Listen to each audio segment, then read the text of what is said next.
ചേട്ടാ, ഇവിടുന്ന് മലയാറ്റൂർക്ക് എന്തോരം ദൂരമുണ്ട്? ഇവിടുന്ന് 7 കിലോമീറ്ററോളം ഉണ്ട്. എന്താ ഉദ്ദേശം? അല്ല, എനിക്ക് ഒന്ന് മലയാറ്റൂർ മല കയറാൻ വേണ്ടിയിട്ടായിരുന്നു. മലയാറ്റൂർ വരുന്ന ചരിത്രപരമായിട്ട് പ്രാധാന്യമുള്ള സ്ഥലമാണ് തട്ടുപാറ. അവിടെ മുമ്പ് പോയിട്ടുണ്ടോ? തട്ടുപാറയോ? അങ്ങനെ ഒരു സ്ഥലത്തെ പറ്റി ഞാൻ കേട്ടിട്ടില്ല. തോമസ് ലീഹ ആയിട്ട് തട്ടുപാറയ്ക്ക് ബന്ധമുണ്ടോ? തോമസ് ലീഹ മലയാറ്റൂർക്ക് വന്ന വഴി വിശ്രമിച്ച സ്ഥലമാണ് ഈ തട്ടുപാറ സ്ഥലം. അവിടെ തോമസ് ലീഹയുടെ കാൽപാദമുണ്ട്, പിന്നെ ഗുഹയുണ്ട്, വിശ്രമിച്ച സ്ഥലമുണ്ട്, ഒക്കെ ഉണ്ട്. പണ്ടുള്ള ആളുകൾ മലയാറ്റൂരിനെ പെരിയ മലയെന്നും തട്ടുപാറയെ ചിന്നമലയെന്നുമാണ് വിളിച്ചുകൊണ്ടിരുന്നത്. നൊയമ്പ് തുടങ്ങി കഴിഞ്ഞാൽ പിന്നെ എല്ലാ വെള്ളിയാഴ്ചകളിലും കുരിശിൻ്റെ വഴിയും മുകളിൽ ചെന്ന് കഴിയുമ്പോൾ കുർബാനയും കാര്യങ്ങളൊക്കെ ഉണ്ട്. പിന്നെ 40-ാം വെള്ളി ആഘോഷം, വിപുലമായ ആഘോഷമാണ്. അപ്പൊ എനിക്ക് ഒന്ന് മലയാറ്റൂർ പോകുന്നതിന് മുമ്പ് തട്ടുപാറ ഒന്ന് കയറിയിട്ട് പോവാം. ഞാനും കൂടി പോരാം. ഓക്കെ ചേട്ടാ, അപ്പൊ ഇതാണ് തട്ടുപാറ അല്ലേ? അതെ. അപ്പൊ നമ്മളിങ്ങനെ ഈ വഴിയിലൂടെ അല്ലേ? ഇവിടെ ദൂരമുണ്ട്. ഇതിൽ കുറച്ച് ദൂരം ഉണ്ട്. ഇങ്ങനെ ഇവിടുന്ന് പോലെ തന്നെ കുരിശിന്റെ വഴികൾ തുടങ്ങി പിന്നെ അങ്ങോട്ട് പോകണം.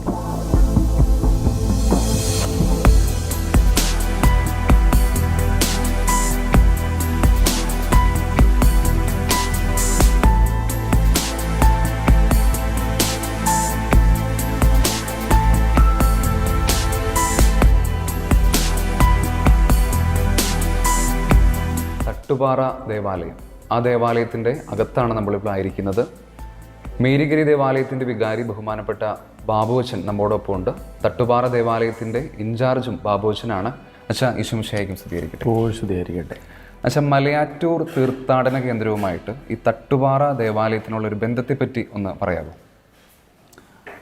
തോമസ് ലീഹ കടന്നുപോയ ചരിത്രപരമായൊരു ഒട്ടകപ്പാതയുണ്ട്.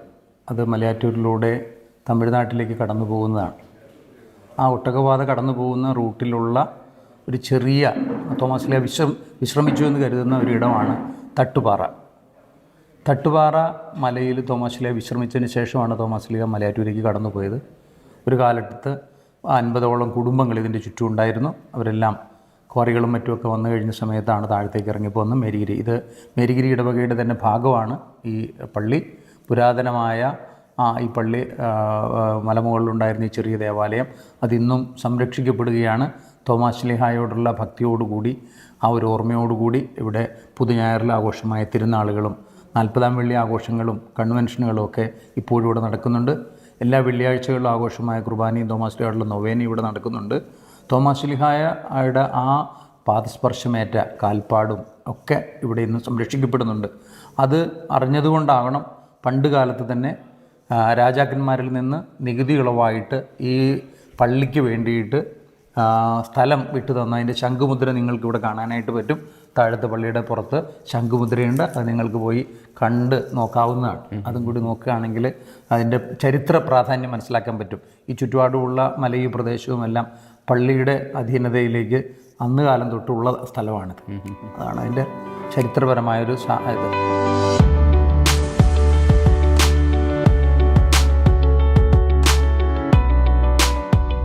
അച്ഛാ, തോമസ് ലീഹായുടെ പാദമുദ്ര മലയാറ്റൂരിൽ പതിഞ്ഞതിനേക്കാൾ കൂടുതൽ വ്യക്തമായിട്ട് തട്ടുപാറയിലാണ് പതിഞ്ഞത് എന്നതിനെ പറ്റി പറയുന്നുണ്ട്. അതേപ്പറ്റി അച്ഛൻ എന്താണ് കൂടുതൽ പറയുന്നത്? അത് അങ്ങനെയാണ് അത് കാണപ്പെടുന്നത്. അതിൽ വളരെ വ്യക്തമായിട്ട് കാണുന്നുണ്ട്. എന്തുകൊണ്ടാണ് അങ്ങനെ സംഭവിച്ചതെന്ന് ചോദിച്ചാൽ നമുക്കറിയില്ല. ആ കാൽപാദം അത് വളരെ വ്യക്തമായിട്ട് നിങ്ങൾക്ക് കാണാൻ പറ്റും. താഴ്ത്തി വന്നു കഴിഞ്ഞാൽ ആ പാദമുദ്ര അവിടെ കാണാനായിട്ട് സാധിക്കും. അത് തമ്പുരാൻ്റെ ഇടപെടലായിരിക്കണം തീർച്ചയായിട്ടും. അതേപോലെ തന്നെ തോമസ് ലീഹ വിശ്രമിച്ചു എന്ന് പറയപ്പെടുന്ന ഒരു ഗുഹ ഇവിടുത്തെ മറ്റൊരു പ്രത്യേകതയാണ്. അതേപ്പറ്റി, ഗുഹയെപ്പറ്റി അച്ഛന് എങ്ങനെയാണ്? ചെറിയൊരു ഗുഹ അവിടെയുണ്ട്. അന്ന് വന്യജീവികളും മറ്റുമൊക്കെ ഉള്ളപ്പോൾ അതിൽ നിന്ന് രക്ഷപ്പെടാനായിട്ട് ആളുകൾ ഗുഹകളും മറ്റും ഉപയോഗിച്ചിരുന്ന കാലങ്ങളൊക്കെ ആയിരുന്നു. അങ്ങനെ ഉപയോഗിച്ചിട്ടുണ്ടാകുമെന്ന് വിശ്വസിച്ചു പോരുന്ന കാര്യമാണ്.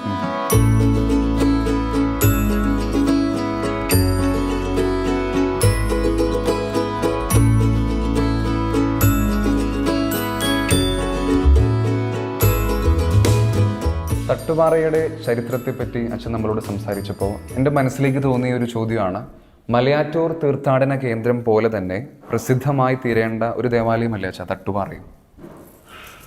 തീർച്ചയായും. കാരണം തോമസ് ലീഹായുടെ പാദസ്പർശം ഏറ്റിട്ടുള്ള ഒരു പുണ്യമലയായി പുരാതന കാലം തൊട്ട് ആളുകൾ കരുതുന്ന ഇടമാണിത്.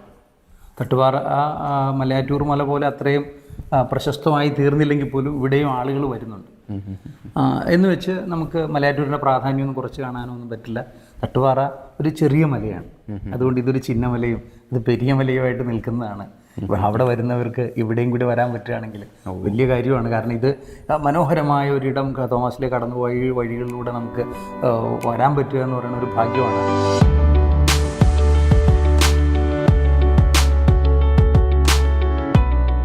ഒരുപാട് പഴക്കമുള്ള തട്ടുപാറ ദേവാലയത്തിൻ്റെ ഒരു സവിശേഷതയാണ് ഇവിടുത്തെ പുരാതനമായ തോമാസ് ലിഹായുടെ രൂപം. എൻ്റെ പിന്നിൽ കാണുന്നതാണ് അതിപുരാതനമായ തോമാസ് ലിഹായുടെ ഈ രൂപം. കേരളത്തിൽ തന്നെ എനിക്ക് തോന്നുന്നു ഏറ്റവും സവിശേഷത നിറഞ്ഞ ഒരു രൂപവും കൊത്തുപണിയുമാണ്, മരത്തിൽ തീർത്ത ഒരു കൊത്തുപണിയുമാണ് നിങ്ങളിപ്പോൾ ഇവിടെ കാണുന്നത്. ഇതേപ്പറ്റി കൂടുതൽ ആധികാരികമായിട്ട് സംസാരിക്കുവാനായിട്ട് നമ്മോടൊപ്പം ഈ ഇടവകയിലെ കൈക്കാരന്മാർ, മേരിഗിരി ദേവാലയത്തിലെ കൈക്കാരന്മാർ നമ്മോടൊപ്പം ചേരുന്നുണ്ട്. ചേട്ടാ, പേര് ജോസ് എന്നാണ്, തോട്ടക്കര. എൻ്റെ കൂട്ടുകാരനാണ് സെബി ചക്രംപള്ളി. 2 കൈക്കാരന്മാരാണ്, മേരിഗിരിയും തട്ടുപാറയുടെയും. ഇതിൻ്റെ ചരിത്ര പ്രാധാന്യം അല്ലെങ്കിൽ ഈ ഒരു പുരാതന രൂപത്തെ പറ്റി എന്താണ് പറയാനുള്ളത്? ഈ രൂപം ഒത്തിരി പഴക്കമുള്ളതാണ്.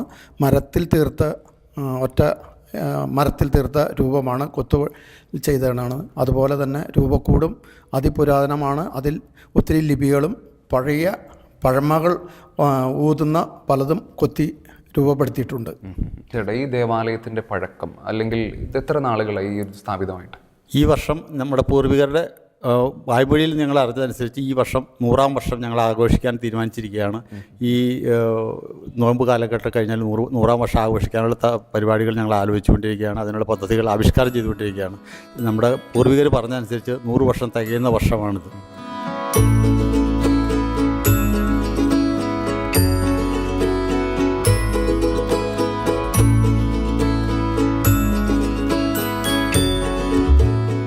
തട്ടുപാറ ദേവാലയത്തിൻ്റെ ചരിത്രം പോലെ തന്നെ ശ്രദ്ധയാകർഷിക്കുന്ന മറ്റൊന്നാണ് ഇവിടുത്തെ പ്രകൃതിദത്തമായ കാഴ്ചകൾ. എനിക്ക് ചുറ്റും കാണുന്നതാണ് ഇവിടുത്തെ അതിമനോഹരമായ പ്രകൃതിയുടെ കാഴ്ചകൾ. വൈകുന്നേരം സായാഹ്നങ്ങളിൽ വന്ന് പ്രാർത്ഥിക്കുവാനും വളരെയധികം ആത്മീകമായ ചൈതന്യം ഉളവാക്കുന്ന രീതിയിലുള്ള ഒരു അന്തരീക്ഷമാണ് ഇവിടെ നമ്മുടെ ചുറ്റും കാണുന്നത്. ഇനി നമ്മൾ പോകുന്നത് അന്താരാഷ്ട്ര തീർത്ഥാടന കേന്ദ്രമായ മലയാറ്റൂരിലേക്കാണ്. അപ്പോൾ നമുക്ക് നേരെ മലയാറ്റൂരിലേക്ക് തട്ടുപാറയിൽ നിന്ന് പോകാം.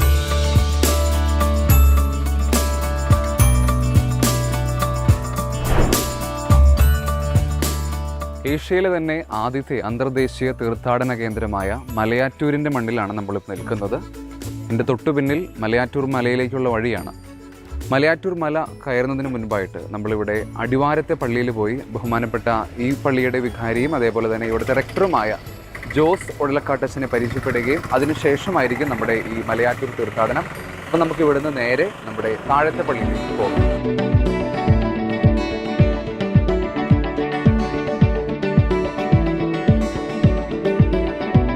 ദേവാലയത്തിൻ്റെ കൂടുതൽ വിശേഷങ്ങൾ നമ്മളുമായിട്ട് പങ്കുവയ്ക്കുവാൻ മലയാറ്റൂർ തീർത്ഥാടന കേന്ദ്രത്തിൻ്റെ വികാരി ബഹുമാനപ്പെട്ട ജോസ് ഒടലക്കാട്ടച്ചൻ നമ്മോടൊപ്പം ചേരുന്നു. അച്ഛാ, പ്രത്യേകം സ്വാഗതം. അച്ഛാ, ഈ ദേവാലയത്തെ പറ്റി പറഞ്ഞപ്പോൾ അച്ഛൻ നമ്മളിവിടെ അറിയാൻ സാധിച്ചത് 800 വർഷത്തോളം പഴക്കമുണ്ട് എന്നാണ് പറയുന്നത്. എന്തൊക്കെയാണ് ഇവിടുത്തെ ഒരു ചരിത്ര പ്രാധാന്യത്തെ നിലനിർത്തുന്ന കാര്യങ്ങൾ എന്തൊക്കെയാണ് ഈ ദേവാലയത്തിൽ? ഇത് മലയാറ്റൂർ സെൻറ്റ് തോമസ് ഇടവപ്പള്ളിയാണ്. ഇപ്പോൾ നമ്മൾ നിൽക്കുന്ന ഈ ദേവാലയം 800 വർഷത്തെ ചരിത്ര പാരമ്പര്യമുള്ളതാണ്. ഇത് ഇവിടെ ഒരു ഓല ഷെഡായിട്ട് തുടങ്ങിയ പള്ളിയാണ്. ഇത് കാലാകാലങ്ങളിലുള്ള വികസനം ഡെവലപ്മെൻറ്റ് നടത്തേണ്ടത് ഇപ്പോൾ ഇതിൻ്റെ ഒരു സവിശേഷമായ ഇന്നത്തെ സ്ഥിതിയിലേക്ക് വന്നിരിക്കുന്നത്. ഈ പുതിയ പള്ളി അപ്പുറത്തുണ്ട്. അത് 15 വർഷമായി. ആ പള്ളി പണിതപ്പോൾ ഇടവക സമൂഹത്തിൻ്റെയും അതിരൂപതയുടെ നിർദ്ദേശം അനുസരിച്ച് പഴയ പള്ളി അതിൻ്റെ പഴമയോടുകൂടി തന്നെ നവീകരിച്ച് ഇപ്പോൾ ഒരു നിത്യ ആരാധന ചാപ്പലായിട്ട് ഇത് ഉപയോഗിക്കുകയാണ്. എല്ലാ ദിവസവും വൈകുന്നേരം 4 മണി മുതൽ 5 മണി വരെ ഇവിടെ പ്രത്യേകം ആരാധനയുണ്ട്.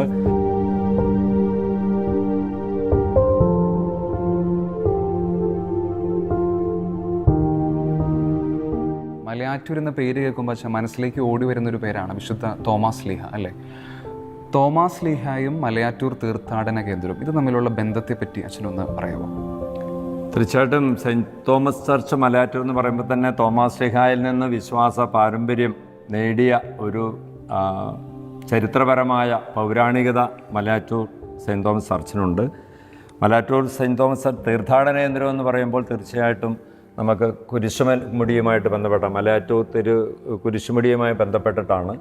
മലയാറ്റൂർ കുരിശുമുടി നമുക്കറിയാം തീർത്ഥാടനം തുടങ്ങുന്ന ചരിത്രം ഏതാണ്ട് AD 600 ആദ്യത്തെ തീർത്ഥാടനം ഇവിടുന്ന് മലമുകളിലേക്ക് നടന്നുവെന്നാണ് ഐതിഹ്യം പറയുന്നത്.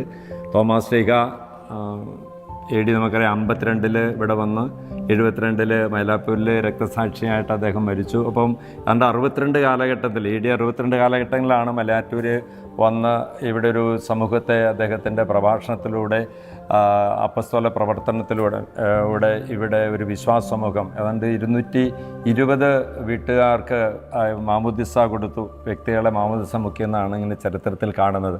അപ്പം അന്ന് മുതൽ അങ്ങനെ ഒരു വിശ്വാസ സമൂഹത്തിൻ്റെ ഒരു പാരമ്പര്യം തോമാസ് ശ്ലീഹയിൽ നിന്ന് മാമോദിസ സ്വീകരിച്ച ഒരു സമൂഹത്തിൻ്റെതുണ്ട്.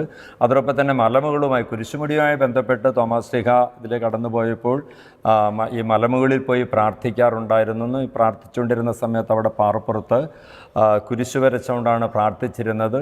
പിന്നീട് ഇവിടെ നിന്നും ആദ്യ നൂറ്റാണ്ടുകളിൽ ഈ മലവേടന്മാർ അവിടെ വേട്ടയ്ക്ക് പോയ സമയത്ത് പ്രശോഭിതമായ ഈ കുരിശ് പാറപ്പുറത്ത് കാണുകയും ആ കുരിശ് അവരുടെ കയ്യിലിരുന്ന ആയുധം കൊണ്ട് കൊത്തിനോക്കിയപ്പോൾ അതിൽ നിന്ന് രക്തം പൊടിഞ്ഞുവെന്നാണ് ഒരു ഐതിഹ്യമുള്ളത്. അപ്പോൾ അവർ താഴത്ത് വന്ന് ഇവിടെയുള്ള വിശ്വാസ സമൂഹത്തോട് ആളുകളോട് പറഞ്ഞു, ആളുകൾ അങ്ങനെ ഒരു തീർത്ഥാടനം മലയാറ്റൂർ മലയിലേക്ക് ഒരു തീർത്ഥാടനം നടത്തപ്പെടാനായിട്ടൊരു സാഹചര്യം നിമിത്തമായി തീരുന്നത് ഈ സ്വർണ്ണ നിറത്തിൽ ഉള്ള പ്രശോഭിച്ച കുരിശിൻ്റെ ഈ പാറപ്പുറത്തെ കുരിശിൻ്റെ ഒരു അടയാളമാണ്. അതോടൊപ്പം തന്നെ മാർത്തോമാ ശ്ലീഹ മലമുകളിൽ പ്രാർത്ഥിക്കുന്ന സമയത്ത് മാതാവിൻ്റെ ഒരു ദർശനം തോമാസ് ശ്ലീഹായ്ക്കുണ്ടായി. അപ്പോൾ മാതാവിൻ്റെ ദർശനത്തിൽ കിട്ടിയ ഒരു ശാക്തീകരണം കേരളത്തിലെ അപ്പസ്തോല പ്രവർത്തനത്തിന്, പ്രത്യേകിച്ച് ഇവിടുത്തെ മിഷണറി പ്രവർത്തനത്തിന് തോമാസ് ശ്ലീഹായ്ക്ക് വചനപ്രഘോഷത്തിൽ കൂടുതൽ ശക്തി ആർജിച്ചുവെന്നും ചരിത്രത്തിൻ്റെ ഏടുകളിൽ നമ്മൾ കാണുന്ന ഒരു കാര്യമാണ്. അപ്പോൾ അങ്ങനെ ഒരു 600 തുടങ്ങുന്ന ഒരു തീർത്ഥാടന പാരമ്പര്യം ഈ മലയാറ്റൂർ കുരിശുമുടിക്കുണ്ടെന്നുള്ള, കേരളത്തിൽ നിന്ന് മാത്രമല്ല തമിഴ്നാട്ടിൽ നിന്നും കർണാടകയിൽ നിന്നുമൊക്കെയാണ് കൂടുതൽ തീർത്ഥാടകർ ഇപ്പോൾ എത്തിക്കൊണ്ടിരിക്കുക. ഒരു കുരിശിൻ്റെ വഴി കഴിച്ച് ത്യാഗത്തോടുകൂടി ഒരുങ്ങി നോമ്പ് കാലഘട്ടത്തിൽ മല കയറുക എന്നുള്ളത് ജീവിതത്തിൻ്റെ ഒരു അനുഗ്രഹങ്ങൾ പ്രാപിക്കുവാനായിട്ട് ഒരു ആളുകളുടെ ഒരു നിർബന്ധ ബുദ്ധിയോടുകൂടെ, അത് ക്രിസ്ത്യാനികൾ മാത്രമല്ല മറ്റ് മതവിശ്വാസികളും മല കയറുന്നു എന്നുള്ളത് ഈ കാലഘട്ടത്തിലെ ഒരു സവിശേഷതയാണ്. ഞാൻ ഇന്നലെയും മലമുകളിൽ പോയിരുന്നു. അപ്പോൾ അവിടെ ഓൺ ദ വേ കണ്ട ഒരു ക്രൈസ്തവരായ 2-3 സഹോദരങ്ങൾ മല കയറി ഇറങ്ങിപ്പോകുന്ന വളരെ ഒരു രീതിയാണ് ഇപ്പോൾ ഉള്ളത്. അപ്പോൾ തീർത്ഥാടനം എന്ന് പറയുന്നത് ക്രൈസ്തവ സമൂഹം മാത്രമല്ല, ഈ സീസണിൽ മാത്രമല്ല, ഒരു വർഷം മുഴുവൻ നീണ്ടു നിൽക്കുന്ന തീർത്ഥാടനമുണ്ട്. ഏകദേശം 15 വർഷത്തോളമായി ഈ ദേവാലയം പണിതിട്ട് പഴയ പള്ളിയോട് ചേർന്ന്, പഴയ പള്ളിയെ പൊളിച്ചു കളയാതെ പള്ളിയോട് ചേർന്നാണ് ഈ പുതിയ ദേവാലയവും സ്ഥാപിതമായിരിക്കുന്നത്. അച്ഛാ, ഓരോ ദേവാലയത്തിനും അതിൻ്റേതായ സവിശേഷതകളുണ്ട് അല്ലേ അച്ഛാ?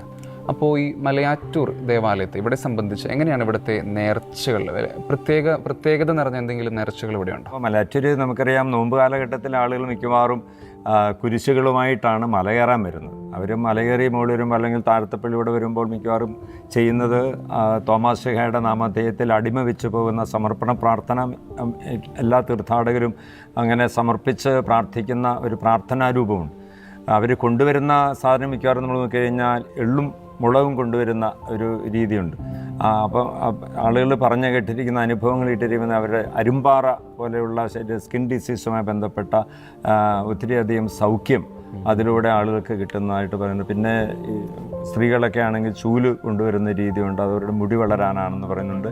അപ്പം പിന്നെ സാധാരണ അവർ പള്ളി വരുമ്പോൾ എടുത്തു വയ്ക്കുന്ന ഒരു നേർച്ച, നമ്മൾ തോമാസ് ശ്ലീഹ കുന്തം കൊണ്ട് കുത്തി മരിക്കപ്പെട്ട ഒരു രക്തസാക്ഷി ആയതുകൊണ്ട് തോമാസ് ശ്ലീഹയുടെ കുന്തം എടുത്തു വയ്ക്കുന്ന ഒരു നേർച്ച ഇവിടെ നമ്മൾ ദേവാലയവുമായി ബന്ധപ്പെട്ട് നടത്തുന്നുണ്ട്. പള്ളി അതിൻ്റെ ക്രമീകരണങ്ങൾ നമ്മളിതിനിപ്പോൾ തിരുക്കർമ്മങ്ങൾ നടത്തുവാനും വഴിപാട് നേർച്ച നടത്തുവാനൊക്കെ ആയിട്ടുള്ള സംവിധാനങ്ങൾ തീർത്ഥാടകർക്ക് വേണ്ടി പ്രത്യേകം നമ്മൾ അതിനുവേണ്ടിയുള്ള സൗകര്യങ്ങൾ മലമുകളിലും താഴത്തപ്പള്ളിയിലും പ്രത്യേകം നമ്മൾ ഒരുക്കുന്നതാണ്.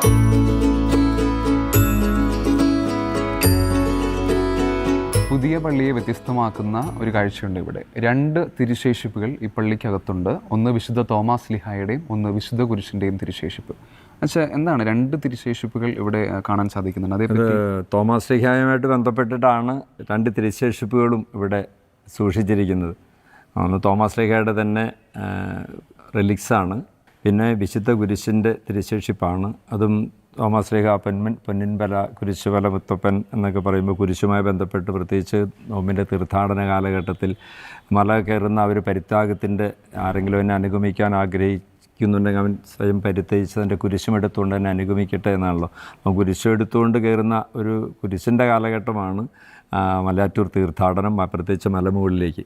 അപ്പം അങ്ങനെയുള്ളൊരു ദേവാലയത്തിൽ വിശുദ്ധ സ്ഥലത്ത് തിരുക്കുരിശിൻ്റെ തന്നെ ഒരു തിരുശേഷിപ്പിരിക്കുക എന്നുള്ളത് അർത്ഥപൂർവ്വമാണ്. അതുകൊണ്ടാണ് പ്രത്യേകമായി 2 തിരുശേഷിപ്പുകളും ഈ ദേവാലയത്തിൽ സൂക്ഷിച്ചിരിക്കുന്നത്.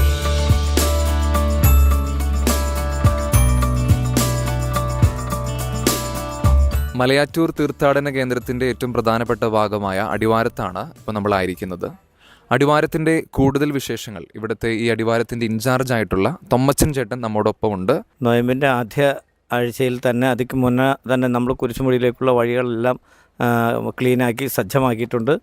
ഇനി വരുന്ന വെള്ളിയാഴ്ച രാവിലെ 7 മണിയോടുകൂടി മല വെഞ്ചരിച്ച് നമ്മൾ തീർത്ഥാടകർക്കായിട്ട് ഇത് തുറന്നു കൊടുക്കുന്നു. എങ്ങനെയാണ് ജില്ലാ ഭരണകൂടത്തിൻ്റെ ഒക്കെ സഹകരണം ഇത്തവണ ഉണ്ടായിരുന്നോ? തീർച്ചയായിട്ടും അത് മുൻ വർഷത്തെ പോലെ തന്നെ ഈ വർഷവും അവർ വാഗ്ദാനം ചെയ്തിട്ടുണ്ട്, ഉണ്ടാകുമെന്ന് തന്നെയാണ് പ്രതീക്ഷ. ഏറ്റവും അധികം ജനത്തിരക്ക് എന്നാണ് മലയാറ്റൂർ മലയിൽ അനുഭവപ്പെടാറ്? ഏറ്റവും കൂടുതൽ തിരക്കനുഭവപ്പെടുന്നത് ഈ തീർത്ഥാടന കാലത്ത് ദുഃഖവെള്ളിയാഴ്ച തന്നെയാണ്. പെസഹ വ്യാഴം ദുഃഖവെള്ളി ദിവസങ്ങളിലായിരിക്കും. എല്ലാവരും 50 നോമ്പൊക്കെ എടുക്കുന്നുണ്ടെന്നാണ് എൻ്റെ വിശ്വാസം. തീർച്ചയായിട്ടും ഞാനും അതിൻ്റെ ഭാഗമാണ്. അപ്പോൾ എന്തായാലും നമുക്ക് 1-ാം സ്ഥലത്തിലേക്ക് നടന്നു നീങ്ങാം.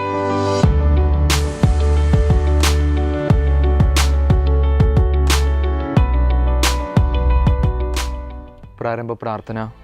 നിത്യനായ ദൈവമേ, ഞങ്ങളങ്ങേ ആരാധിക്കുന്നു. പാപികളായ മനുഷ്യർക്കു വേണ്ടി ജീവൻ ബലി കഴിക്കുവാൻ തിരുമനസ്സായ കർത്താവേ, ഞങ്ങൾ അങ്ങേക്ക് നന്ദി പറയുന്നു. അങ്ങ് ഞങ്ങളെ സ്നേഹിച്ചു, അവസാനം വരെ സ്നേഹിച്ചു. സ്നേഹിതന് വേണ്ടി ജീവൻ ബലി കഴിക്കുന്നതിനേക്കാൾ വലിയ സ്നേഹമില്ലെന്ന് അങ്ങ് അരുളി ചെയ്തിട്ടുണ്ടല്ലോ.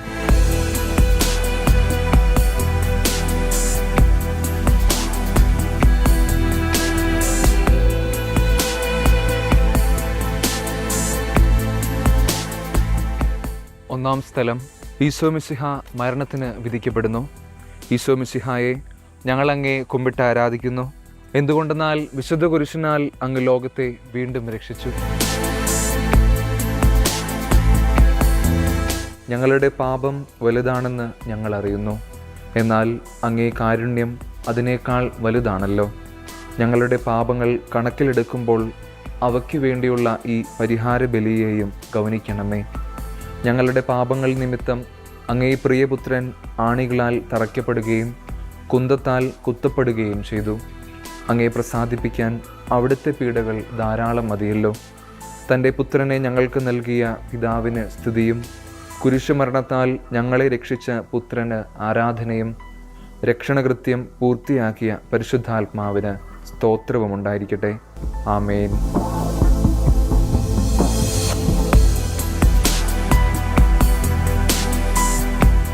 അന്താരാഷ്ട്ര തീർത്ഥാടന കേന്ദ്രമായ മലയാറ്റൂർ കുരിശുമുടിയിലെ ദേവാലയത്തിൻ്റെ അൾത്താരയാണ് നിങ്ങൾ കാണുന്നത്.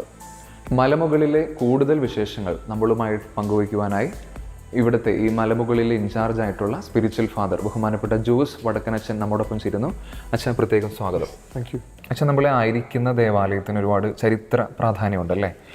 ഇതിൻ്റെ ഒരു ബാക്ക്ഗ്രൗണ്ടിനെ പറ്റി അച്ഛനെ ഞങ്ങളുമായിട്ട് കുറച്ച് കാര്യങ്ങൾ പങ്കുവയ്ക്കാമോ? ദേവാലയത്തിന് ഒത്തിരി പഴക്കമുണ്ട്. പക്ഷേ ഈ ദേവാലയത്തെക്കാൾ കൂടുതൽ പ്രസിദ്ധമായിട്ടുള്ളത് ഇതിൻ്റെ തൊട്ട് പുറകിൽ ഒരു ആന കുത്തിയ പള്ളിയുണ്ട്. അതായിരുന്നു ആദ്യത്തെ പള്ളി. അവിടെ ആന ആക്രമിച്ച് മതിൽ അല്പം കേടുപാടുകൾ പറ്റി, പക്ഷെ അത് പൂർണ്ണമായിട്ട് നശിച്ചിട്ടില്ല. അപ്പോൾ അത് നമ്മൾ ചില്ലിട്ട് സൂക്ഷിക്കുന്നു. അവിടെയാണ് ഒത്തിരി പേര് പ്രാർത്ഥിക്കാനൊക്കെ വരുന്നത്. അതിനുശേഷമാണ് ഈ ദേവാലയം പണിയുന്നതും. ഇതാണ് സത്യം പറഞ്ഞാൽ ഈ മലയാറ്റൂർ കുരിശുമുടിയുടെ ഇപ്പോൾ വിശുദ്ധ കുർബാന നടക്കുന്ന പ്രധാന ദേവാലയം. എന്നായിരിക്കും അച്ഛൻ ഏറ്റവും കൂടുതൽ ജനത്തിരക്കും അല്ലെങ്കിൽ ഒരു ജനസാഗരം പോലെ മലയാറ്റൂർ എന്നാണ് ഫീൽ ചെയ്യുന്നത്? സാധാരണ ഏറ്റവും കൂടുതൽ തിരക്ക് വരുന്നത് ദുഃഖ വെള്ളിയാഴ്ച, ദുഃഖശനി, ഈസ്റ്റർ. ഈ 3 ദിവസമാണ് ഏറ്റവും ക്രൗഡ് ഉള്ളത്. നോർമൽ ഡേയ്സിൽ സൺഡേയ്സ് ഒരു 200-നും 400-നും ഇടയിൽ ഡിപ്പെൻസ് ആൾക്കാർ വരും.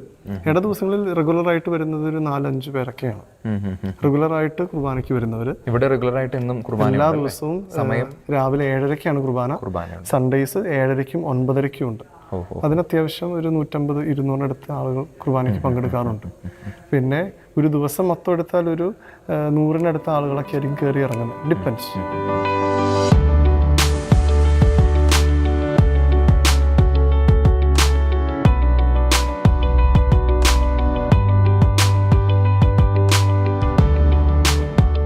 എൻ്റെ തൊട്ട് മുമ്പിലായിട്ട് ഒരു പൊൻകുരിശ് അല്ലേ, പൊൻകുരിശ് എന്ന് പറയാം. എന്താണ് ഇതിന്റെ പിന്നിലുള്ള ഒരു ഐതിഹ്യം? ഞങ്ങളുമായിട്ടൊന്ന്. ഇവിടെ വർഷങ്ങൾക്ക് മുമ്പ് ഒരു പൊൻകുരിശ് പ്രത്യക്ഷപ്പെട്ടു. അതിൻ്റെ ഓർമ്മയ്ക്കായിട്ടാണ് ഈ പൊൻകുരിശ് ഇവിടെ നാട്ടിയിരിക്കുന്നത്. അവരുടെ വിശ്വാസമാണ്, പൗരാണികമാണ്. പൊൻകുരിശ് പ്രത്യക്ഷപ്പെട്ട അതേ സ്ഥലത്ത് തന്നെയാണ് അവരിത് പൊൻകുരിശ് നാട്ടിയിരിക്കുന്നത്. അച്ഛാ, ഈ മലയാറ്റൂർ കുരിശുമുടിയും ഈ കാണുന്ന ഈ ദേവാലയവും ഈ കുരിശും ഇതൊക്കെ മുഴുവൻ സമയവും തുറന്നിട്ട് 24 മണിക്കൂറും അങ്ങനെയാണോ? അങ്ങനെയല്ല, 365 ദിവസവും ഈ തീർത്ഥാടന കേന്ദ്രം ഓപ്പൺ ആണ്. പക്ഷേ രാത്രി കാലങ്ങളിൽ നമ്മളിത് ലൈറ്റ് ഓഫ് ചെയ്യും. കാരണം ഫോറസ്റ്റ് ഏരിയ ആയതുകൊണ്ട് മൃഗശല്യങ്ങൾ ഉള്ളതുകൊണ്ടും നമ്മളിത് ഒരു ഡിപ്പെൻസ്. ചില ഒക്കേഷനിൽ നമ്മളൊരു 7 മണി വരെ ഓപ്പൺ ആക്കും, ചില സമയങ്ങളിൽ 9 മണി വരെ. നോമ്പ് തുടങ്ങിക്കഴിഞ്ഞാൽ 24 മണിക്കൂറും തീർത്ഥാടകർക്ക് കയറി ഇറങ്ങാം. അച്ഛൻ ഈ മൃഗശല്യത്തെ പറ്റി പറഞ്ഞപ്പോൾ ഇങ്ങനൊരു വന്യജീവി ആക്രമണമുള്ള ഒരു മേഖലയാണോ ഈ കുരിശുമുടി മേഖല? എൻ്റെ അറിവിൽ ഇന്നേ വരെ ഇവിടെ ഒരു വന്യജീവി ആക്രമണം ഉണ്ടായിട്ടില്ല. കാരണം ഇതിന് ചുറ്റിനും ഇതിന് ഭക്ഷിക്കാനും കുടിക്കാനുള്ള ആവശ്യത്തിനുള്ള സാധനങ്ങളുണ്ട്. പിന്നെ വർഷങ്ങളായിട്ട് മനുഷ്യരിവിടെ കയറുന്നു. മൃഗങ്ങൾക്ക് ഇവിടെ ആൾക്കാർ എപ്പോഴാണ് വരുന്നതിനെ കുറിച്ചൊക്കെ ഒരു പ്രകൃതിയും മനുഷ്യരും തമ്മിൽ ഒരു അണ്ടർസ്റ്റാൻഡിംഗ് ഉണ്ട്. അതുകൊണ്ട് ഇന്നേ വരെ ഇവിടെ ഒരു ആക്രമണം ഉണ്ടായിട്ടില്ല. ഫോറസ്റ്റ് ഡിപ്പാർട്ട്മെന്റിന്റെ ഭാഗത്തു നിന്നുള്ള ഒരു ക്രമീകരണങ്ങൾ ഇവിടെ നമ്മളെ സഹായിക്കാനും മറ്റു കാര്യങ്ങളും അവർ ഭയങ്കര പിന്തുണയാണ് നമുക്ക്. കാരണം നമുക്കിവിടെ KSEB ആയാലും വാട്ടർ അതോറിറ്റി ആയാലും എല്ലാത്തിനും നമുക്കറിയാം ഇതൊരു 1.5 കിലോമീറ്റർ മുകളിലുള്ള സ്ഥലമാണ്. അപ്പോൾ അതിനുവേണ്ട എല്ലാ ഫെസിലിറ്റീസും അവർ നമ്മൾ ചെയ്യുന്നു. പ്രത്യേകിച്ച് സീസണിൻ്റെ സമയത്ത് നമുക്ക് അവരുടെ പിന്തുണ ഒത്തിരി ആവശ്യമുണ്ട്. അവർ നമുക്ക് എല്ലാ സൗകര്യങ്ങളും ചെയ്യാറുണ്ട്. അതേസമയം പ്രോട്ടോക്കോളുകളൊക്കെ പാലിച്ച എല്ലാ കാര്യങ്ങളും നമ്മൾ അവരായിട്ട് കൈകോർത്താണ് കാര്യങ്ങൾ ചെയ്യുന്നത്.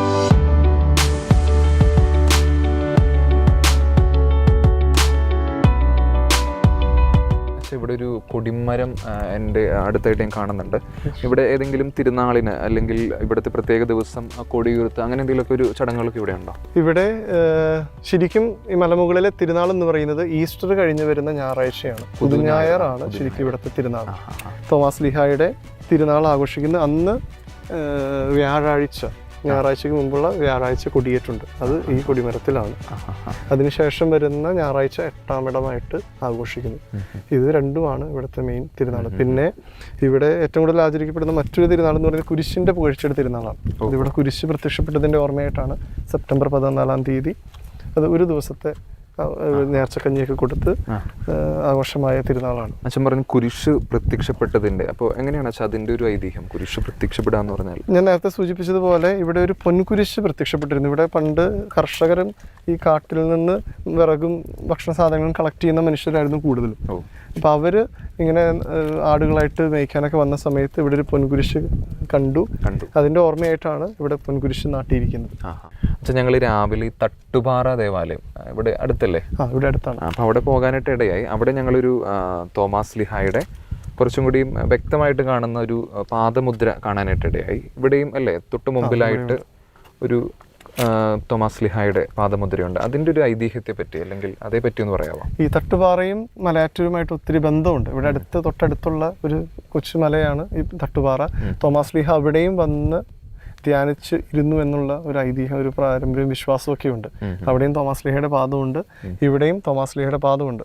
ഇത് വളരെ വ്യക്തമായിരുന്നു. പിന്നെ കാലാന്തരത്തിൽ ചെറിയ കൊറോഷനൊക്കെ വന്ന് നമ്മളതിനെ സംരക്ഷിക്കാൻ വേണ്ടിയാണ് അത് നമ്മൾ ചില്ലിൽ ഇത് സംരക്ഷിച്ചിരിക്കുന്നത്. പക്ഷെ കൂടുതലും പ്രസിദ്ധമാകുന്നത് മലയാറ്റൂരിലെ തോമാസ് ലീഹയുടെ കാൽപാദമാണ്.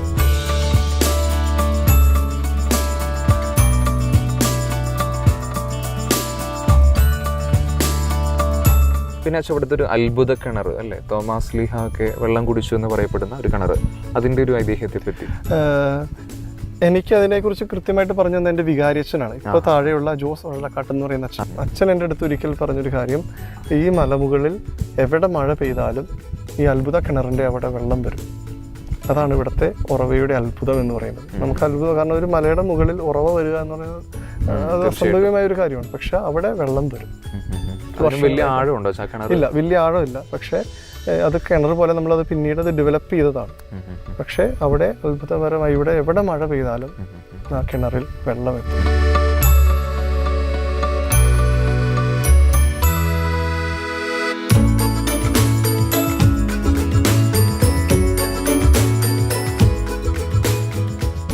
കൗതുകം കൊണ്ടൊരു ചോദ്യം ഞാൻ ചോദിക്കുകയാണ്. കാരണം ഞങ്ങൾ നടന്നു വന്നപ്പോൾ ഞങ്ങൾ മുകളിലെത്തിയപ്പോൾ വളരെയധികം ക്ഷീണിച്ചിരുന്നു. എന്താ പറയുക, അപ്പോൾ ചിലപ്പോൾ ഈ രോഗികൾ, പ്രായമായവരൊക്കെ കയറാനുള്ള സാധ്യതയുണ്ട്. അവർക്ക് ഇത്രയും ആത്മീയമായിട്ടൊരു ഉണർവ് കാരണം ചിലപ്പോൾ ഒരു കയറാൻ ഇടയാവാം. അപ്പോൾ ഒരു എമർജൻസി സിറ്റുവേഷൻ വന്നു കഴിഞ്ഞാൽ എങ്ങനെയാണ് ഇവിടെ ഹാൻഡിൽ ചെയ്യുക? നിങ്ങൾ ഓർത്തിരിക്കേണ്ട ഒരു കാര്യം, വർഷങ്ങളായിട്ട് തീർത്ഥാടനം നടക്കുന്ന ഒരു സ്ഥലമാണ്. ഇവിടുത്തെ ജനങ്ങൾ ഇവിടുത്തെ എല്ലാ സാഹചര്യങ്ങളെയും കൈകാര്യം ചെയ്യാൻ എക്വിപ്ഡ് ആണ്. എന്നെ അത്ഭുതപ്പെടുത്തി, ഞാനിവിടെ വന്നിട്ട് 1 വർഷമായിട്ടുള്ളൂ. ഞാൻ കഴിഞ്ഞ വർഷത്തെ തിരുനാളിൻ്റെ ഇടയിലാണ് ഞാൻ അപ്പോയിൻറ്റഡ് ആയിട്ട് വരുന്നത്. എന്നെ അത്ഭുതപ്പെടുത്തിയ ഒരു കാര്യം, ഇവിടെ ഒരു രോഗിക്ക് എന്തെങ്കിലും ഒരു അസുഖം ബുദ്ധിമുട്ട് വന്നു കഴിഞ്ഞാൽ ഇവിടെ സ്ട്രെച്ചർ ബോയ്സ് ഉണ്ട് ഓരോ പോയിന്റിലും. അവർ നിമിഷ നേരങ്ങൾ കൊണ്ട് ഈ മനുഷ്യരെ താഴെ എത്തിക്കും. അതിനുള്ളിൽ തന്നെ കമ്മ്യൂണിക്കേഷൻ താഴെ പോയി ആംബുലൻസിൽ ഇവരെ ഏറ്റവും അടുത്ത ഹോസ്പിറ്റലിലെത്തി എല്ലാവരെയും പരമാവധി ചികിത്സകൾ നൽകി സംരക്ഷിക്കാറുണ്ട്. പിന്നെ മറ്റൊരു അത്ഭുതം എന്ന് പറയുന്നത്, ഇവിടെ നിങ്ങൾ കാണുന്ന എല്ലാ കാര്യങ്ങളും, എല്ലാ കൺസ്ട്രക്ഷൻസും, ഇഷ്ടിക തൊട്ട് സിമെന്റ് വരെ എല്ലാ കാര്യങ്ങളും തലച്ചുമടായിട്ട് കയറ്റിയിട്ടുള്ളതാണ്. അപ്പോൾ ഇവിടുത്തെ മനുഷ്യരുടെ പ്രധാന ഒരു ഇൻകം കൂടിയായിരുന്നു ഇത്. ഇവിടെയുള്ള പ്രായമായിട്ടുള്ള ഒരു കാലത്ത് ഇപ്പോൾ താഴെ തിരികെ വിൽക്കുന്നവരടക്കം തലച്ചുമടായിട്ട് കയറുന്നത്. അത് ഒരു ദിവസം ഒരു വട്ടമല്ല, 5, 6, 10 തവണ ചുമടുമായിട്ട് കയറുന്നവരാണ്. ഇപ്പോൾ നിലവിൽ ഇവിടെ ചുമട് സഹായിക്കുന്നത് ഒരു ബായിയും ഒരു അപ്രയും എന്ന് പറഞ്ഞ ചേട്ടനും. പിന്നെ സീസൺ ആകുമ്പോൾ കുറച്ച് അധികം ബായിമാരും കൂടെ വരും. അവർ ഒരു 50 കിലോ വരെ അറ്റ് എ ടൈം തല ചുമടായിട്ട് കയറ്റും. അതിന് നിശ്ചിത കൂലിയൊക്കെ ഉണ്ട്. എല്ലാ കാര്യങ്ങളും ഇവർ തലച്ചുമടായിട്ടാണ് കയറ്റുന്നത്. അതൊരു വലിയൊരു അത്ഭുതം കൂടിയാണ്. ഞാൻ പറയുന്നത് മറ്റു മനുഷ്യരെക്കാൾ വലിയൊരു സഹനം കൂടിയാണ് തീർച്ചയായിട്ടും അവരത് ചെയ്യുന്നത്. ഈ നോമ്പ് കാലഘട്ടത്തിൽ ദൈവത്തിൻ്റെ എല്ലാവിധ അനുഗ്രഹങ്ങളും നിങ്ങൾക്ക് നേരുന്നു. അടുത്ത ആഴ്ച മറ്റൊരു എപ്പിസോഡുമായി വീണ്ടും നമുക്ക് കാണാം. ദൈവം നിങ്ങളെ സമൃദ്ധമായി അനുഗ്രഹിക്കട്ടെ.